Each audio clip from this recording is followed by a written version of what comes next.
Let's talk about the cocktail menu. We believe very strongly that no menu should be food only, no menu should be beverage only, but rather all menus should offer all options to all people. Now, whether or not you choose to match cocktails to food on your menu is entirely your call. But on your food menu, there should be listings of wine, of beer, of spirits, of cocktails, and non-alcohol beverages. And on your beverage menu, your food menu should be attached. There needs to be a connection. Today, it has become de rigueur. You absolutely cannot open a restaurant without a cocktail menu. Got to have a cocktail menu, which is so cool, because some of us in this room have been working a long time to get people to do that. What I would suggest to you is this.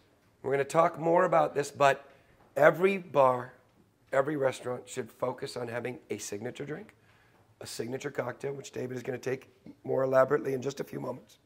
What I suggest to you is that you really think about the kind of place that you're working. That drink needs to represent your place. Your cocktail menu should be, quite frankly, worked within the theme of whatever your establishment is. If you're a restaurant, the first place you look is at the menu, and the first person you talk to is the chef. Get the chef involved. You want to make food and beverage work together and cross-market it? The first step is getting the front and the back. God, I hate those words. Front of the house and back of the house. Get them to communicate.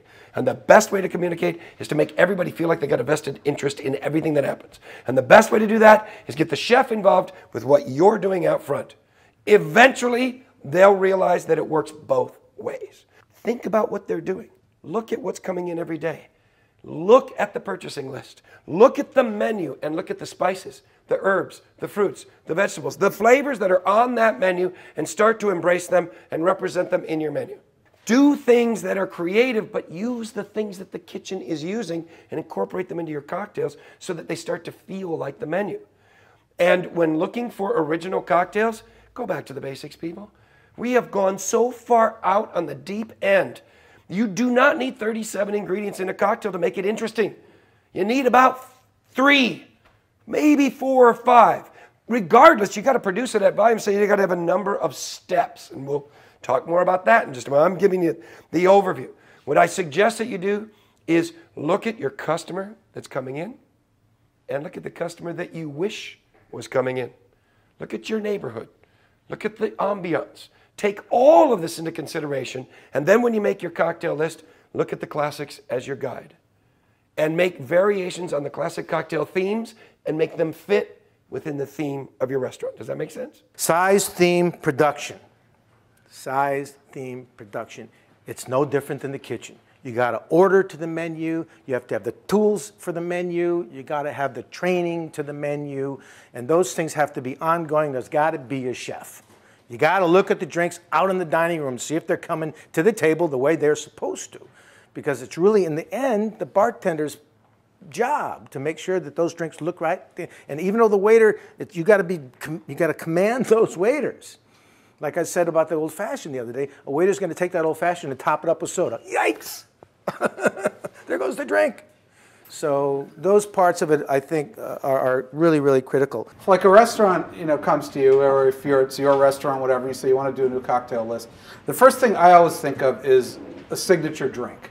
And the signature drink is going to be the thing right on top of the menu that says, this is who this bar is. This is, if it's a restaurant, it has to fit the theme of the restaurant. It has to kind of reflect the ideals of it in some way, as much as a cocktail can reflect ideals. It has to reflect the boldness of it, the philosophy of it. It also is a prime opportunity to build attention for the place. So this is not the place to put your most subtle, let's say, kind of insider's drink. This is the place to put something that people are going to go, what the hell? What are people drinking there?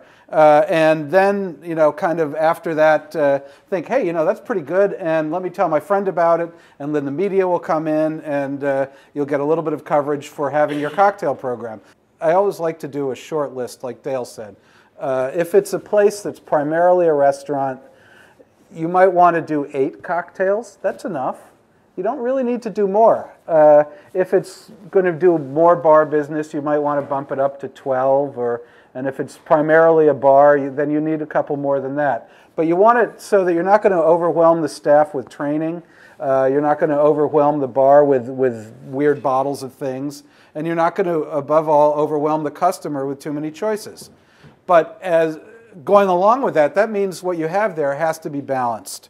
You have to balance this list between classic drinks, and that gives people a benchmark when they walk into your place and say, and so they can see where you're coming from. If you've got like, a Sazerac, an old-fashioned, and some other dark spirit drink, that are kind of heavy drinkers' drinks, they'll see that. Or if you've got like some tropical classics on there, they'll see you're coming from there. So it gives them a place to start on the list, and you can put your own twist on it, but I try not to go too far out on those. I try to make them just a little bit carefully chosen brands, maybe a little slight bit of individuality, but nothing to really make people think that you're playing fast and loose. So you need classic drinks, you need new drinks also.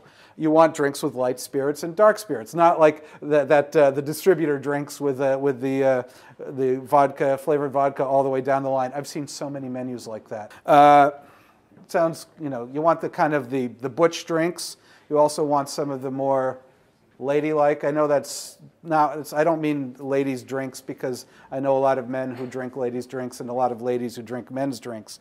But that kind. You want some that are a little softer and sweeter, and you want some that are a little more spirit heavy and have a little bite to them, just so that you can pull in everybody. Crazy drinks and normal drinks. You want a couple drinks that just make people say, what is going on here? This is weird, and this is cool. I've never heard of this technique, this thing, whatever. It can be as simple as the flamed orange twist, right? That's that will cause people to pay attention. And then you want some others that are just seem right down to earth and right down the line. So there's a lot of things that you have to juggle, but you can, with care, put together an 8-drink list that will cover all those bases. You have one drink kind of filling each slot, and each one's doing double duty. And before you know it, you've got a balanced list that doesn't have to be very long, and that will have a completely different drinking experience for each drink, and yet they will fit the theme of the place. It's not easy. You can't just do it at random. You have to put some thought into it.